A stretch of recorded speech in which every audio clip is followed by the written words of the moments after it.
if ordinary stressful events in life could kill you? For patients diagnosed with a rare hormone deficiency called Addison's disease, these kinds of events can actually be lethal.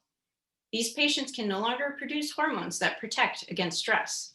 The part of the body that produces these hormones, the adrenal cortex, has been destroyed by their immune systems.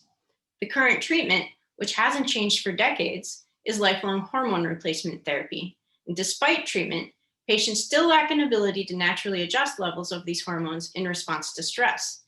If these hormones get too low, they face a life-threatening emergency. What if new therapies could be developed that could prevent the immune system from attacking the adrenal cortex?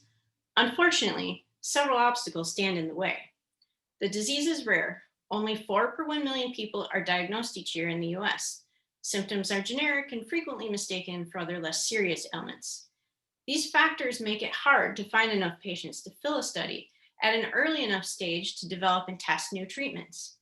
A key to unlocking this problem just might lie with our canine companions. Dogs are the only other species that commonly get the disease. Just like in humans, the immune system attacks and destroys the adrenal cortex. Clinical features and symptoms are also shared. But in certain dog breeds, the disease is 100 times more common than it is in humans. This makes it easier to find cases, and high-risk populations can be identified by breed. What we don't have is a tool to predict which dogs in these high-risk populations will get the disease. Such a tool would allow us to identify candidates for early intervention studies, and this is where my PhD research steps in. My research seeks to find a molecule in the blood that is unique to dogs with Addison's disease. I have collected blood samples from healthy and sick dogs from high-risk breeds and am evaluating these samples for such a molecule, also called a biomarker. The dog pictured in the slide is my dog.